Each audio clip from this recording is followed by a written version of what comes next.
Pulau Lombok. Pulau ini disebut juga sebagai Pulau Seribu Masjid. Di samping itu, Pulau Lombok juga memiliki banyak sekali adat budaya yang masih dilestarikan sampai saat ini. Salah satunya seperti adat Ngatirang. Aku Kiki, dan ini kisahku mencari tahu tentang adat Ngatirang.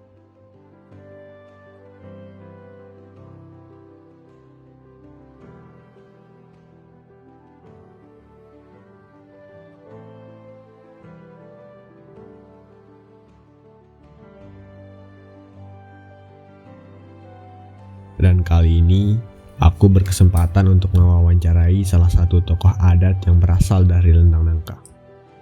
Tradisi Ngatirang di beberapa tempat dikenal dengan tradisi Mungguang. Bahkan juga di beberapa tempat dikenal dengan istilah Praje. Secara umum sebenarnya Ngatirang tradisi semacam ini disebut dengan nama tradisi Praje. Praje. Kenapa dikatakan Praje? Karena diambil dari kata raja. Jadi orang yang dikatir, anak-anak yang dipungguk itu ya, yang diperajakan itu, pada saat diadakan tradisi ini, itu diumpamakan, diistilahkan itu sebagai seorang raja yang sedang dipungguk. Nah, yang penting mungkin untuk kita pahami bersama adalah bagaimana kebudayaan tradisi ini berkembang di masyarakat kita. Satu hal yang perlu kita pahami bersama bahwa dalam konteks kehidupan sosial budaya masyarakat Sasak, tidak akan pernah lepas kehidupan mereka pada tradisi budaya mereka dengan kehidupan budaya Islami. Jadi di sini yang perlu kita garis bawahi bahwa budaya Sasak dalam bentuk apapun itu tidak pernah lepas dari budaya Islami. Termasuk juga di dalamnya adalah tradisi Mungguang atau Praje atau Ngatirang ini. Untuk dipahami bahwa sejarah awal mula masyarakat Sasak mengenal atau mempraktikkan tradisi budaya Praja ini sebenarnya berawal dari pola pikir budaya Sasak itu sendiri. Jadi sudah sangat lama. Ini didasari oleh pemahaman orang Sasak bahwa kehidupan mereka tidak pernah lepas dari nilai-nilai budaya Islam. Salah satunya kalau kita perhatikan sekarang bahwa tradisi Mungguang ini atau tradisi Praja ini selalu terjadi pada beberapa kegiatan budaya ya. Di antaranya adalah pertama hitanan, ya. Yang kedua pengantin, bahkan yang ketiga orang meninggal. Nah, jadi ada 3 tradisi yang selalu menggunakan ajar praja, selalu mempraktikkan kegiatan-kegiatan praja ini. Bahkan kemudian dikenal salah satu tradisi tahunan yang tidak boleh lepas adalah Praja Maulid. Jadi itu tradisi yang tidak boleh lepas setiap tahun diadakan. Tetapi kalau yang secara umum itu terjadi pada 3 hal pada diri manusia, para manusia Sasak. Yang pertama adalah praja bersunat, kemudian yang kedua praja pengantin, yang ketiga adalah praja mati, kematian. Artinya bahwa apa? Bahwa pada setiap tahap ini ada pertanda kehidupan manusia. Orang Sasak sangat meyakini dan sangat mensakralkan titik-titik awal kehidupan manusia, titik-titik awal kehidupan seseorang Sasak di dalam kehidupannya. Yang pertama adalah bersunat. Kenapa kemudian anak yang dihitan itu harus diacarakan, bahkan harus diperajakan? Karena bagi orang Sasak, anak hitanan ini adalah titik awal mereka menjadi orang Islam. Makanya dikatakan tepesi. Dalam bahasa Sasak, anak yang dihitan itu sama dengan apa ya? Dengan anggapan bahwa anak ini sedang dibersihkan. Dia baru dikatakan orang Islam setelah dia dihitan. Makanya kalau kita belum dihitan biasanya tidak dikasih pergi ngaji, tidak dikasih naik masjid ya, karena belum suci. Nah, tahapan ini sangat dihargai oleh orang Sasak, sangat diagungkan, sangat disakralkan, sehingga kemudian mereka dibuatkanlah tradisi Praja. Kemudian yang kedua, orang merari itu juga diperajakan. Cuma sekarang memang jarang kita lihat ya. Kalau zaman dulu itu selalu. Kenapa kemudian diperajakan? Karena ini merupakan tahap awal kehidupan sebuah rumah tangga. Sehingga tahap ini pun bagi orang Sasak sangat disakralkan. Jadi tahapan-tahapan inilah yang kemudian mendasari orang Sasak, kemudian membuat tradisi praja ini dalam kehidupan sosial budaya mereka. Dan yang terakhir tentunya orang meninggal. Ini juga sangat disakralkan.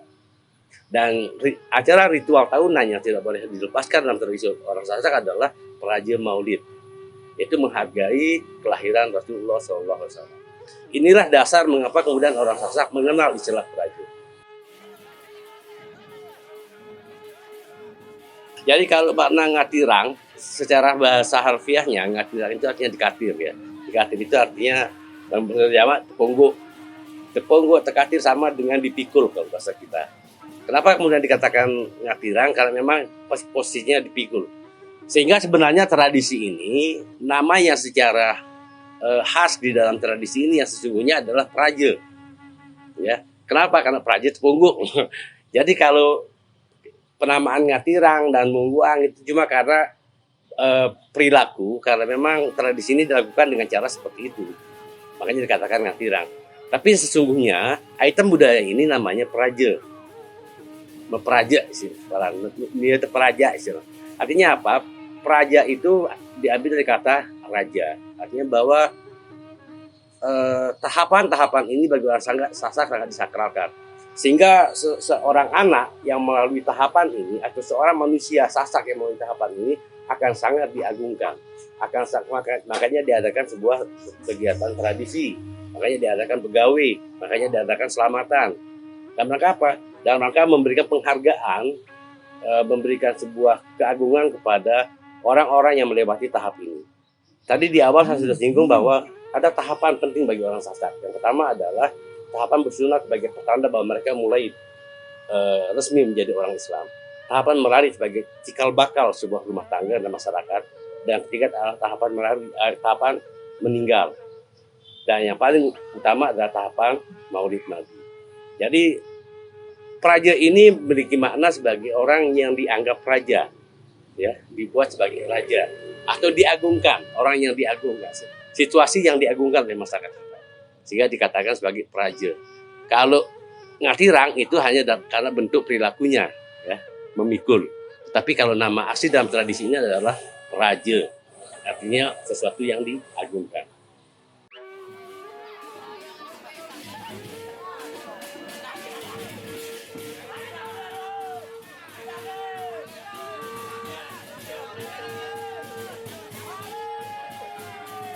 Terkait dengan dasar pemikiran tadi, maka inilah yang kemudian memunculkan, mendasari, mengilhami kegiatan-kegiatan ritual atau tradisi budaya seperti ini. Ya.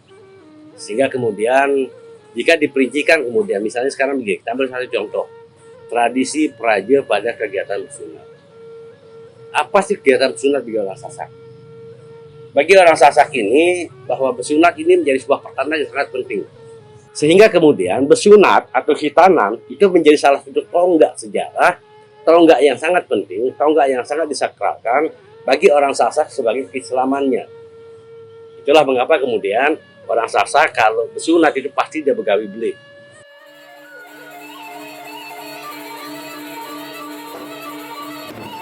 Sehingga dalam salah satu upacara perkawinan ada Sasak yang disebut dengan nama Sorong Serah.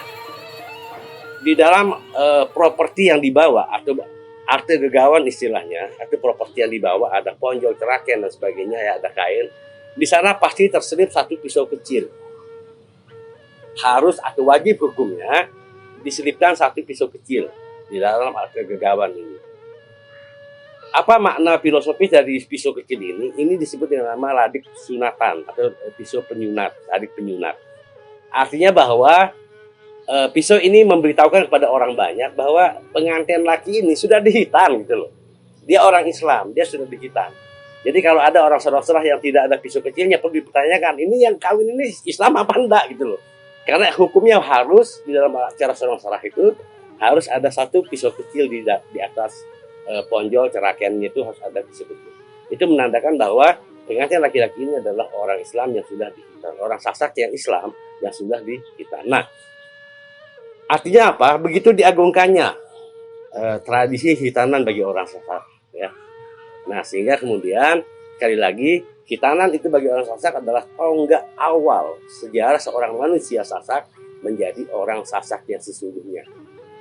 Karena baru sudah dinyatakan sebagai orang Sasak yang Islam. Nah, rasa syukur inilah yang kemudian melatar belakangi orang Sasak harus melakukan sebuah acara tradisi besar-besaran. Salah satu di dalamnya adalah begawe dan ngatirang atau praja. Nah, apa tujuan orang Sasak melakukan acara praja atau praja anak sunat? Ini yang pertama adalah sebagai syiar. Apa maksudnya syiar? Supaya semua orang tahu bahwa si A, anak yang usianya baru sekian tahun ini, itu akan dihitan.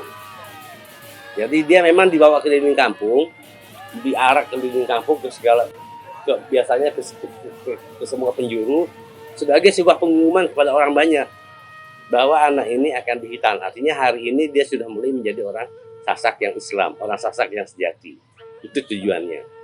Yang kedua, sebagai bentuk kasih sayang orang tua kepada anaknya. Ya, di samping makna yang pertama tadi bahwa orang Sasak sangat mengagungkan tradisi hitanan. Itu yang penting. Sangat mengagungkan, sangat mensakralkan tradisi hitanan sehingga diadakanlah praja. Yang kedua tadi adalah sebagai syiar. Yang ketiga apa? Bentuk kasih sayang orang tua kepada anak. Bahwa begitu tinggi kasih sayang orang tua kepada anak. Ini kalau secara nilai pendidikan diharapkan bahwa anak ini akan merasa punya tanggung jawab moral kepada orang tuanya. Karena begitu sayangnya, begitu kasih sayangnya orang tua kepada anaknya. Ya. Yang keempat, di samping dari nilai sakralnya, kemudian keagungan tadi, kemudian nilai nilai syiarnya, kemudian ditambah dengan nilai pendidikan pada bidang kasih sayang yang tadi, ini juga penting. Kalau bertanya pada orang-orang tua pasti dia bilang apa? Nah, contoh ya, kenapa kemudian anak harus dipunggung walaupun dia takut? Konon katanya sengaja diberikan kaget supaya mereka tidak kaget ketika dihitan. Ini juga salah satu tujuan konon. Tapi sebenarnya ini hanya alasan sih kalau menurut saya. Tapi tidak masalah, itu juga bisa menjadi tujuan. Contohnya misalnya apa? Seringkali ada tradisi namanya mandi malingang. Ya, mandi malingang itu adalah membangunkan anak yang dihitan tengah malam, kemudian diarak, katir, keliling, ya kan? Setelah dikelilingan, seraupang terus. Apa maksudnya mandi malingang? Sama, tujuannya adalah supaya anak ini konon tidak kaget besok pagi ketika dia harus dihitan.